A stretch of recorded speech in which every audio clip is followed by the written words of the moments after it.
Coders, welcome back to coder X arena. तो screen पे वही कोड दिख रहे हैं जो हम लोग ने लास्ट किया था HTML04 में।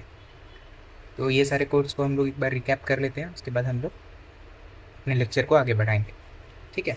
तो जैसे कि यहाँ पे हम लोग को बॉडी टैग के अंदर जो टैग्स हम लोग डिस्कस किए थे, वैसे पहला पैराग्राफ और बाकी सारे 6 हेडिंग्स टैग्स हैं। इन सब टैग्स को हम लोग ने यूज़ किया है। पैराग्राफ टैग एक रैंडम पैराग्राफ लिखने के यूज़ आता है, और हेडिंग टैग्स स्पेसिफिकली हेडिंग के लिए यूज़ किए जाते हैं। इनके साइज़ भी डिफर करते हैं और इनका कॉन्ट्रास्ट भी डिफर करता है। इनको यूज़ करते हैं हम लोग हेडिंग के लिए स्पेसिफिकली। कभी ये सोच के मत यूज़ कीजिएगा कि आपको साइज़ स्मॉल करना है तो आपने स्मॉलर हेडिंग का यूज़ कर लिया, या आपको साइज़ बड़ा करना है तो आपने बिगर हेडिंग का यूज़ कर लिया। ठीक है। उसके बाद हम लोग MDN रेफरेंस के बारे में बात किए थे। अगर आप कोई भी एक टैग को क्लिक करेंगे या टच करेंगे तो आपको एक MDN रेफरेंस का लिंक मिलेगा। इस लिंक पे अगर आप जाइएगा तो आपको उस टैग या उससे रिलेटेड बाकी जितने भी टैग्स हैं स्पेसिफिक लैंग्वेज के अंदर, आपको उसके बारे में इन्फॉर्मेशन मिलेगा। बहुत सारी इन्फॉर्मेशन मिल सकती है, कहाँ कौन से ब्राउज़र के ऊपर कंपैटिबल है, कौन से डिवाइस के ऊपर आपको एक ऐसी विड्थ और लेंथ में दिखने वाली है, वो सारी चीज़ें भी आपको MDN रेफरेंस के अंदर दिखाई देंगी।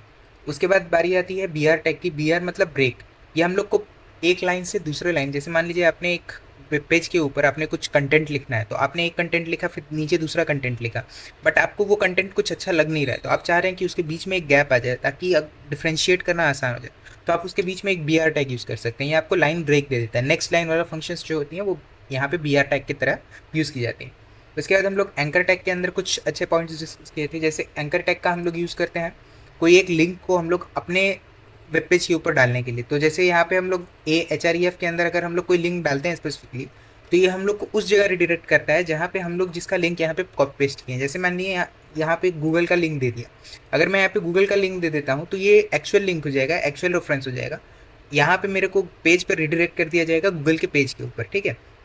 उसके बाद हम लोग इमेज टैग का बारे में बात किए थे। इमेज टैग हम लोग को कोई भी एक इमेज का अगर हम लोग सोर्स कोड या उसका एड्रेस कॉपी करके यहाँ पे लाके रख देते हैं, तो हम लोग को वो इमेज एज इट इज़ हम लोग के पेज के ऊपर दिखाई देता है। हाँ, आप इमेज का यहाँ पे साइज़ चेंज कर सकते हैं लेंथ और विड्थ की तरह, बट हाँ, रिकमेंड किया जाता है कि उसको कैस्केडिंग के थ्रू ही किया जाए, जो कि CSS होता है। बिकॉज यहाँ पे अगर आप दोनों चीज़ एक साथ चेंज करेंगे, लेंथ और वेट, तो एस्पेक्ट रेशियो बहुत बिगड़ जाता है। हम लोग लास्ट में डिस्कस भी किए थे, और हम लोग एक इमेज भी डाले थे, बुक का इमेज था आई गेस। तो वो इमेज हम लोग डाले थे, तो उसका एस्पेक्ट रेशियो हम लोग डाल के चेक करके देखे थे कि अगर हम लोग लेंथ और विड्थ दोनों चेंज करेंगे तो थोड़ा बहुत इमेज खराब सा दिखने लगता है। ठीक है। तो ये हुआ इमेज टैग। उसके बाद हम लोग HREF टैग, एंकर टैग का और एक यूज़ सीखे थे। एंकर टैग को हम लोग सेम फोल्डर्स और सेम फाइल्स के अंदर भी यूज़ कर सकते हैं। जैसे एंकर टैग को हम लोग यहाँ पे यूज़ किए हैं सेम फाइल के अंदर। यहाँ पे मेरा HTML जो मेरा मेन फोल्डर बना हुआ है, इस फोल्डर के अंदर मैंने 2 फाइल्स बनाई हैं। ये जो HTML मेन फोल्डर है, इस फोल्डर के अंदर मेरे 2 फाइल्स हैं, index.html और page2.html। तो एक फोल्डर के अंदर मेरे 2 फाइल है, मतलब ये नेटिव फाइल हो, मतलब एक दूसरे के नेबरहुड में रहने वाले। ठीक है। तो अगर मेरे को किसी नेबरहुड फाइल को कॉल करना है तो मेरे को लिखना होगा /page2.html, मतलब ये मेरा लिंक हो जाएगा, रिलेटिव लिंक। उसके बाद जैसे मान लीजिए अब मैंने एक और नया फोल्डर बनाया, अब ये फोल्डर्स आपस में नेबरहुड है। इस फोल्डर के अंदर मैंने एक तीसरा फाइल बनाया। अब ये फाइल जो है, ये फाइल मेरे index.html और page2.html से नेबरहुड तो नहीं है, बट हाँ, एक दूसरे फोल्डर से हम लोग कॉल कर रहे हैं। इस वजह से हम लोग को पहले उस फोल्डर को कॉल करना है /HTML2। उसके बाद उस फोल्डर के अंदर हम लोग कौन से पेज को कॉल कर रहे हैं उसको कॉल करना है। ठीक है। ये कॉल करने का मेथड होता है। आपको अगर कॉल करना है तो आपको बस लिखना है उस पेज का, आपको रेफरेंस दे देना है कि मेरे को पहले इस पेज को कॉल करना है /HTML। ठीक है। तो आपको पहले उस पेज को कॉल करना है। उस पेज को कॉल करने के बाद आपको उस पेज के अंदर आप किस चीज़ को बुलाना चाह रहे हो उसको कॉल करना है। उसके बाद हम लोग का बोल्ड टैग आ रहा होता है। बोल्ड टैग का कोई भी आपके फॉन्ट को, कोई भी आपने पैराग्राफ लिखा है उसको बड़ा कर सकता, बोल्ड कर सकता है। सिमिलरली इटैलिक टैग और अंडरलाइन टैग, ये सारी चीज़ें आपके फॉर्मेटिंग, टेक्स्ट एडिटिंग के अंदर काम आती हैं। आपके कोई भी टेक्स्ट को बोल्ड, इटैलिक या अंडरलाइन करने का काम ये तीनों करती हैं। उसके बाद बिग टैग और स्मॉल टैग। बिग टैग हम लोग के टेक्स्ट को बड़ा करके दिखाता है, और स्मॉल टैग वैसे ही छोटा करके दिखाता है। Then there is HR tag. HR tag हम लोग का यूज़ होता है एक वर्टिकल लाइन देने के लिए, एक वर्टिकल बाउंड्री देने के लिए। आपने कोई भी दो टेक्स्ट के बीच में अगर HR टैग दे दिया है तो वो एक वर्टिकल लाइन दे देगा। ठीक है। उसके बाद आता है सब टैग, सबस्क्रिप्ट। सबस्क्रिप्ट टैग हम लोग यूज़ किए थे, जहाँ पे हम लोग ने H2O शायद लिखा था, वाटर का। तो वहाँ पे हम लोग जैसे H2O जो 2 आता है वो बेस में आता है, वो 2 बेस में कैसे गया वो हम लोग अगर पेज के ऊपर दिखाना चाहते हैं तो हम लोग को सबस्क्रिप्ट टैग का यूज़ करना पड़ता है। सिमिलरली सुपरस्क्रिप्ट टैग होता है, जैसे आपने A² + B² = C² लिखा है, यहाँ पे जो स्क्वायर है, जो 2 की पावर लगी हुई है, वो पावर को अगर आपको पेज के ऊपर रिप्रेजेंट करना है तो आपको सुपरस्क्रिप्ट टैग का यूज़ करना पड़ेगा। उसके बाद हम लोग ने बात किया था प्री टैग का। प्री टैग एक पैराग्राफ टैग की तरह ही होता है। जैसे ये टैग आपके सारे चीज़ों को काउंट करता है। अगर आपने कोई स्पेस दिया है, अगर आपने कुछ एक्स्ट्रा एलिमेंट्स दे दिए हैं जो कि वेब पेज के ऊपर नेसेसरी नहीं है, वेब पेज खुद उनको हटा सकता है। अगर आपने पैराग्राफ टैग के अंदर उनको लिखा है तो वेब पेज आपके वो सारे अननेसेसरी चीज़ों को हटा के मतलब फ्रेश आपको एकदम जो रिटर्न पैराग्राफ है वही दिखाता है। बट अगर आप प्री टैग का यूज़ करते हैं तो आपने जो भी अननेसेसरी एलिमेंट डाला है, मान लीजिए आपने 1 करोड़ स्पेस डाल दिया, तो वो 1 करोड़ स्पेस प्रेजेंट करेगा आपके वेब पेज के ऊपर, उसको हटाएगा नहीं।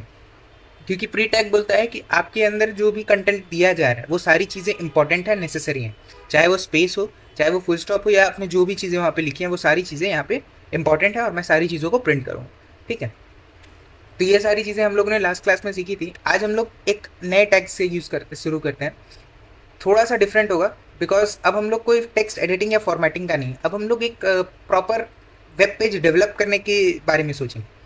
तो जैसे अगर आप कोई एक रिज्यूमे लिखते हैं यहाँ पे, कभी अब अगर आप लेटर लिखते हो तो आपको पता होगा कि एक लेटर के अंदर 3 मेन पार्ट्स आती हैं। सबसे पहले इंट्रोडक्शन आता है, फिर बॉडी आता है, फिर कंक्लूजन आता है। अगर आपने कोई क्वेश्चन पेपर या कहीं कोई पीडीएफ वगैरह देखी होगी तो उस पीडीएफ या पेज में अगर आपको देखना होगा तो देखिएगा आप, ऊपर की तरफ हेडिंग रहेगी, बीच में मेन कंटेंट रहेगा, फिर नीचे आ जाएगा फुटर। 3 पार्ट्स रहती है। अगर आप कोई बिजनेस लाइन में है या कहीं पे कुछ है तो अगर आप कोई कोटेशन या फाइल करते हैं तो आपको वहाँ पे दिखेगा नीचे फुटर के अंदर मोबाइल नंबर या टर्म्स एंड कंडीशंस लिखे रहते हैं। हेडर के अंदर आपके कंपनी का नाम लिखा रहता है, आपका एड्रेस लिखा रहता है, जिप और पोस्टल कोड्स लिखे रहते हैं। फिर मेन कंटेंट के अंदर आप क्या चीज़ सेल कर रहे हैं या क्या चीज़ परचेस कर रहे हैं वो लिखा हुआ रहता है। वैसे ही हम लोग को पेज के ऊपर भी दिखाना रहता है, और पेज के ऊपर भी हम लोग की यही सारी चीज़ें यूज़ होती हैं। इस वजह से हम लोग के पास पेज में भी थ्री टैग्स आते हैं। सबसे पहले आता है हेडर। जैसे H1 H2 हम लोग यूज़ करते हैं वो हेडिंग टैग्स है, वो हेडिंग है और ये हेडर है। हेडर आपके पेज के ऊपर ही दिखेगा। हेडिंग आप कहीं पे भी लिख सकते हैं, कहीं पे बीच में मेन कंटेंट के आप हेडिंग हो सकता है। मेन कंटेंट में आपने एक हेडिंग डाल दिया, चलिए कोई बात नहीं, that is allowed. But header एक ही होता है और वो सबसे ऊपर रहता है। ठीक है, उसके बाद आता है मेन। मेन और फिर आता है फुटर।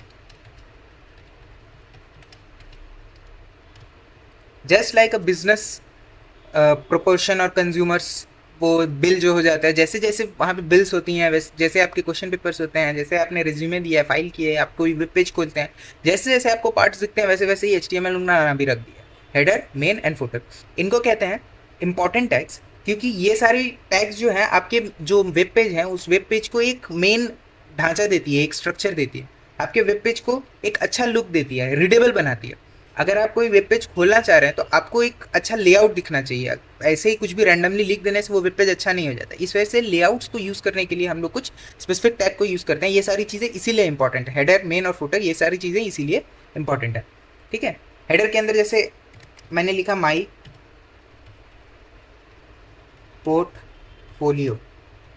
ठीक है, मैंने लिखा माई पोर्टफोलियो। उसके बाद जैसे मान लीजिए हेडर के अंदर भी मैंने H1 हेडिंग यूज़ कर लिया, जिसे थोड़ा सा बड़ा की तरह दिखेगा। तो मैं यहाँ पे से उठा के यहाँ पे डाल दूँगा।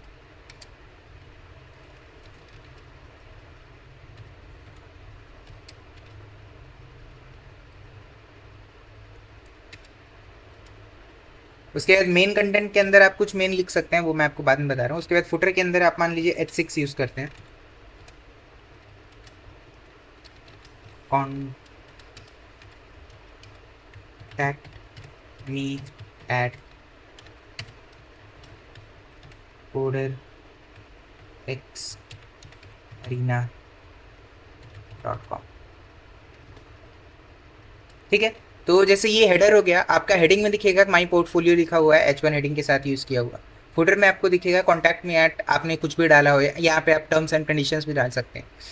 अब बात करते हैं मेन। मेन के अंदर आप मेन कंटेंट लिखते हैं एक्चुअली। और मेन कंटेंट कैसे लिखते हैं, मेन कंटेंट में क्या क्या आता है, वो सारी चीज़ें बात करते हैं। सबसे पहले मेन कंटेंट के अंदर हम लोग बात करते हैं 3 और टैग्स की।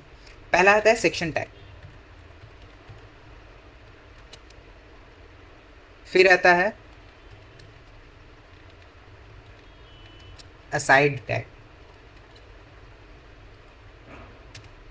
इसके बाद वाले टैग के बारे में बात करते हैं। ठीक है, तो सेक्शन टैग क्या होता है, अपने वेब पेज के ऊपर अगर आप कुछ आपके एक्सपीरियंसेस डालना चाहते हैं, आपने कुछ लिखना चाहते हैं तो उसके अंदर आपको अगर कुछ कंटेंट डालना है जो आप चाहते हैं कि आपका जो वेब पेज है वो आपको अलग अलग हिस्से में समझ आए, आपके अलग अलग हिस्से को दिखाए, और आपका जो व्यूअर हो या आपका जो सोर्स कोड पढ़ रहा हो उसको ये पता चले कि आपने इस लेआउट को कितना अच्छे तरीके से यूज़ किया, इस वेब पेज के अंदर आपने क्या क्या सेक्शंस डाली।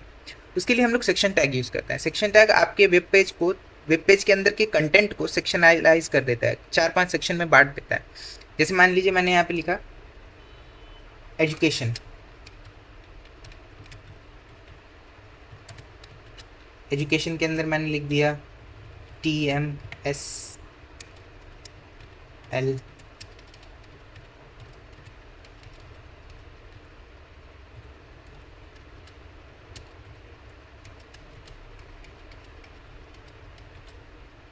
बीटेक। फिर मैंने स्कूल के अंदर लिख दिया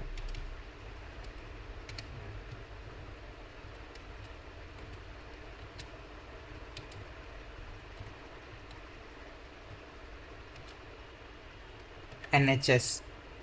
तो जैसे आप यहाँ पे कंटेंट लिख सकते हैं NHS, ये हुआ फर्स्ट सेक्शन। अब मैं दूसरा एक सेक्शन यूज़ कर लेता हूँ, इस सेक्शन के अंदर मैं कुछ और कंटेंट लिख दूंगा तो ये दूसरा सेक्शन आ जाएगा।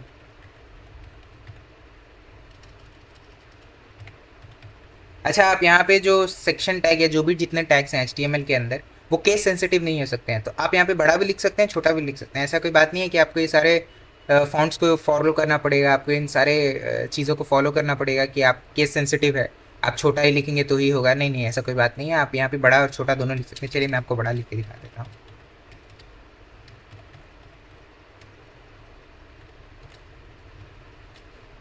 देखिए, जैसे मैंने ऊपर सेक्शन स्मॉल कैप्स लॉक में नहीं यूज़ किया था और यहाँ पे मैंने कैप्स लॉक ऑन करके यूज़ किया है। तो जैसे आप यूज़ करें, इट डिपेंड्स अपॉन यू। आप बस ये देखिएगा कि आपने जो स्टार्टिंग टैग यूज़ किया है और एंडिंग टैग यूज़ किया है वो दोनों एक जैसे दिख रहे हैं। ऐसा नहीं कि आपने यहाँ पे इनिशियली आपने ये छोटा में लिख दिया, उसके बाद यहाँ पे बड़ा में लिख दिया, अपर केस और लोअर केस, तो मिसमैच हो जाएगा। वैसे नहीं होता। केस सेंसिटिव नहीं है, बट हाँ कम से कम इंपॉर्टेंस तो रखनी पड़ेगी। उसके बाद एक्सपीरियंसेस मैंने लिख दी, एक्सपीरियंसेस। चलिए एक्सपीरियंसेस नहीं लिखता हूँ, उसके बाद क्वालिफिकेशंस लिख देता हूँ। क्वालिफिकेशंस। तो क्वालिफिकेशंस के अंदर जैसे मैंने मान लीजिए लिख दिया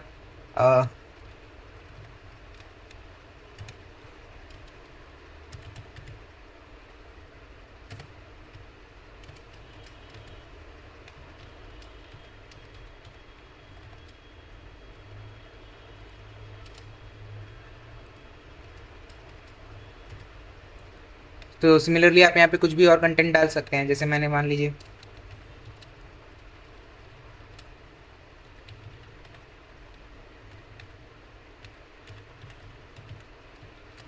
ठीक है, तो आपके कंटेंट्स जो आ गए अब सेक्शनलाइज हो गए हैं, आपको 3-4 सेक्शंस के अंदर दिखाई देंगे। फिर हम लोग एक दूसरे टैग के बारे में बात करते हैं जो कि होता है आर्टिकल टैग। अब ये जो आर्टिकल टैग है, जिसे आपने कोई कंटेंट लिखना है इसके अंदर, आपको पेज के ऊपर बहुत सारी चीज़ें लिख के दिखानी है, तो आपको वो सारी चीज़ें यहाँ पे आप आर्टिकल के तौर पे लिख दीजिए। कभी आप लोग इंग्लिश के अंदर अगर पैराग्राफ या ऐसे या कुछ लिखते होंगे तो उसके अंदर आप बहुत सारा मेन कंटेंट लिखते होंगे ना बॉडी के अंदर। तो वो सारी बॉडी के जो मेन कंटेंट हैं, जो कि आपको स्पेसिफिकली कोई लेआउट के साथ नहीं दिखाना है, उसको आपको रैंडमली ऐसे ही शो करना है, तो उसको आप यहाँ पे आर्टिकल टैग के अंदर लिख सकते हैं। और यहाँ पे आप कुछ भी लिख सकते हैं। आपको जो एक्सपीरियंस लिखना है, आपको जो क्वालिफिकेशन लिखना है, आपको ये लिखना है कि आपके व्यूअर्स जो है आपके वेब पेज को क्यों पढ़ें, वो आप यहाँ पे लिख सकते हैं। मतलब आपको जो मन चाहे वो आप यहाँ पे लिखिए। तो मैं यहाँ पे फिलहाल लिख दे रहा हूँ दिस इज माई आर्टिकल। ठीक है, तो दिस इज माई आर्टिकल मैं यहाँ पे लिख दे रहा हूँ। उसके बाद आता है थर्ड है aside tag. Aside tag is not very required in the web page. ये एक ऐसा टैग है जो आपके वेब पेज के ऊपर कुछ एड्स को यूज दिखाता है। जैसे आपने कोई एक वेब पेज खोला तो उस वेब पेज के ऊपर आपको गूगल की ऐड दिख रही है या कोई भी एक ऐड दिख रहा है रैंडम सा, कोई भी एक दूसरे वेब पेज का, तो वो सारी चीज़ें असाइड टैग होल्ड करता है। असाइड टैग बताता है कि आपके इसके अंदर जो कंटेंट है ये आपके वेब पेज के ऊपर नेसेसरी नहीं है। This is not required in the web page. आप जो कंटेंट डाल रहे हैं ये उस कंटेंट से रिलेटेड भी नहीं है, ये कुछ और ही है, ये एक दूसरा ऐड है। अगर किसी को देखना है तो देखे, वरना नहीं देखे। ये आपको यही बताता है कि जैसे मान लीजिए आपने कुछ लिखा है तो वो कितना इंपॉर्टेंट है। अगर आपने असाइड टैग के अंदर लिख दिया तो आपके लिए बिल्कुल इंपॉर्टेंट नहीं है, वो एक असाइड कंटेंट है, वो एक ऐसा चीज़ है जो आप नहीं देखना चाहते। इसके लिए इसके अंदर स्पेसिफिकली ऐड ही आता है। तो मैं यहाँ पे लिख दे रहा हूँ दिस इज एन ऐड। ठीक है, तो ये एक ऐड की तरह कंटेंट हो गया। तो ये हुआ हम लोग का header tag, section tag, article tag, side tag, main tag and footer tag. यहाँ पे हम लोग थोड़ा बहुत चीज़ें सीखे हैं। हम लोग का जो पिछला क्लास में हम लोग छूट गया था वो था कि अगर हम लोग कोई एक लिंक से, अगर हम लोग एक लिंक को क्लिक करते हैं HREF टैग और एंकर टैग के यूज से, तो हम लोग एक नेक्स्ट पेज में नहीं जा रहे हैं, हम लोग उसी टैब के अंदर रीडायरेक्ट कर दिए जा रहे हैं। जैसे मान लीजिए आपने index.html पेज खोला, उस पेज के अंदर आपने गूगल का लिंक क्लिक किया, तो आप वही index.html पेज ही अब गूगल पेज बन जा रहा है, मतलब सेम टैब के अंदर हो जा रहा है। ऐसा नहीं हो रहा है कि नेक्स्ट नया पेज बन रहा है, न्यू वेब पेज बन रहा है, उस वेब पेज के अंदर आप गूगल के ऊपर रिडायरेक्ट किया जा रहा है। वो सारी चीज़ें जिसको हम लोग बोलते हैं टारगेट टू द मेन, वो सीखेंगे। उसके बाद आता है कि अगर आप कोई इमेज को क्लिक करें तो इमेज को क्लिक करने के बाद आप कोई लिंक के ऊपर कैसे रिडायरेक्ट कर दिए जाते हैं, वो वाली चीज़ें सीखेंगे। ठीक है, तो फिलहाल आज के लिए इतना ही। तब तक बने रहिए और स्टे ट्यून टू कोडरैक्स अरीना।